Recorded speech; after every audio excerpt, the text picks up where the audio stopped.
It feels like we're living through two massive silent revolutions at the exact same time.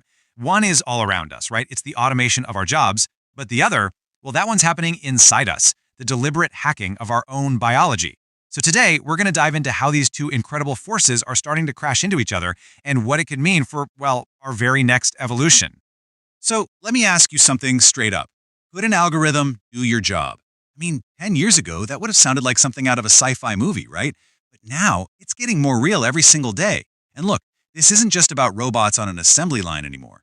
We're talking about AI and algorithms taking on roles in journalism, in management, even in creative work. This isn't some far-off future problem.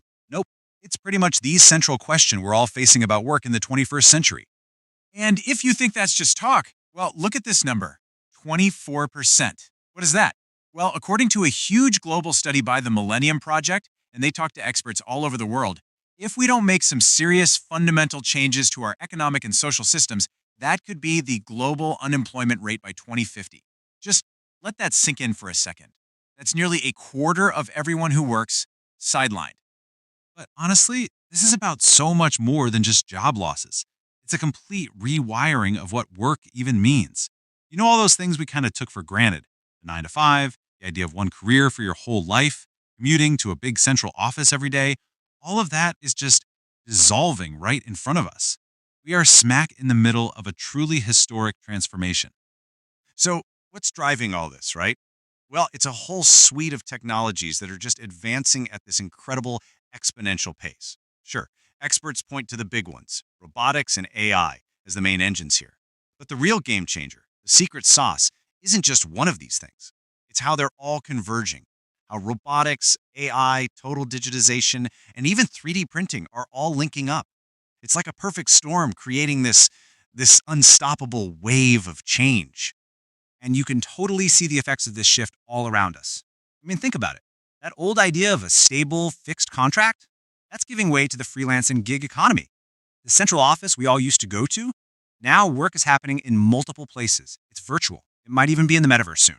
And maybe the biggest one of all, the idea that you do all your learning before you start your career, forget it. That's obsolete. Learning is now this permanent, ongoing thing that's just part of the job. Okay, so while the whole world of work was being turned upside down by technology, something else, something really fascinating was happening in parallel.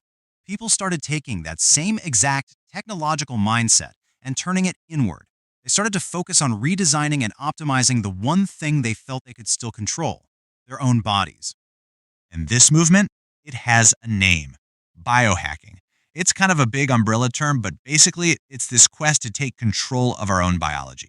The whole point is to use science and tech, and that can be anything from simple data tracking all the way to genetic engineering, to boost our performance, both physical and mental, to live healthier for longer, and just to feel better all around. Now, biohacking isn't just one thing. It's a huge spectrum. On one end, you have stuff you might already be doing, like optimizing your diet, taking certain supplements, or, using a smartwatch to track your sleep.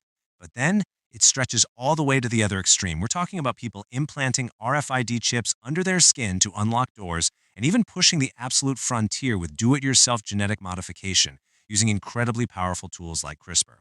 It's a wild landscape of escalating intervention. But here's the thing that's really crucial to get. This isn't just happening in fancy university labs or big corporate R&D departments. No way. A huge part of this movement is completely grassroots.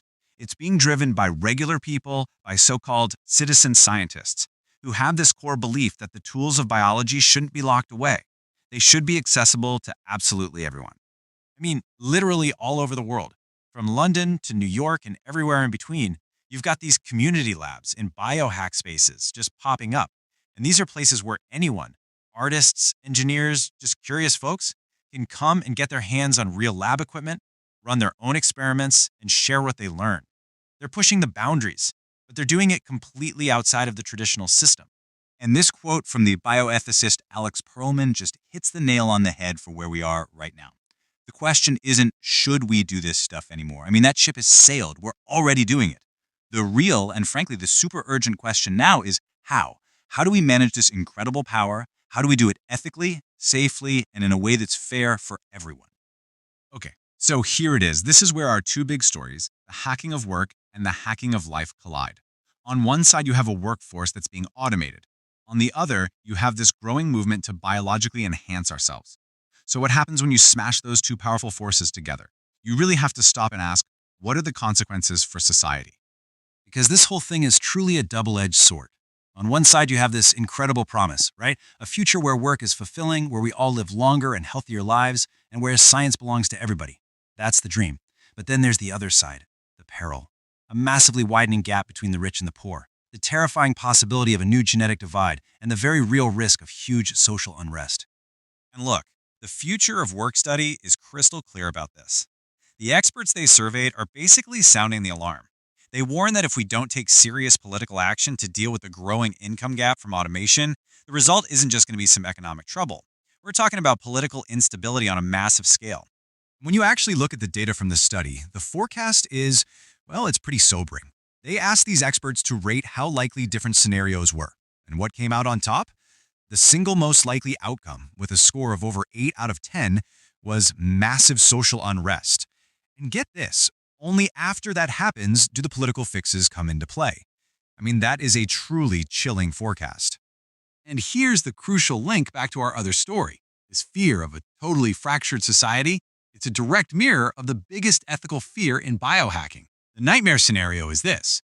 What if these incredible enhancement technologies are only available to the super rich? Then we risk creating a permanent biological class system, a genetic divide between the enhanced and the unenhanced. That's a whole other level of inequality. So this is the massive challenge right in front of us. How in the world do we navigate this? How do we take all the amazing potential of these technologies for our jobs and for our bodies and steer towards a good outcome while avoiding a future that looks like some kind of dystopia built on inequality? Well, one thing's for sure, given the sheer scale of this disruption, little tweaks and minor adjustments just aren't going to cut it. Experts are saying we need big, bold, maybe even radical new ideas. We have to be willing to rethink everything. Our social safety nets, our schools, and maybe most importantly, how we're going to share the incredible wealth that all this new tech is going to create. Okay, so one of the biggest ideas on the table is something called an unconditional basic income. And before you think that's some fringe concept, listen to this. In that same Millennium Project study, a staggering 59% of global experts said that a basic income will be either absolutely needed or very important by 2050 to deal with all this technological unemployment. That's a huge majority. So, yeah, these trends are incredibly powerful. But our future is not set in stone. It's not predetermined. If there's one thing the experts in these studies agree on, it's that we still have the power to shape the outcome. The choices we make right now, as people, as companies, as whole societies, that's what's going to decide which road we go down. And that leaves us with the ultimate question, doesn't it? The technology is here. It's only getting faster. So are we going to use it to build a future of unbelievable health, creativity, and opportunity for everyone? Or are we going to let it slice humanity in two, creating a permanent biological divide? The choice really is ours.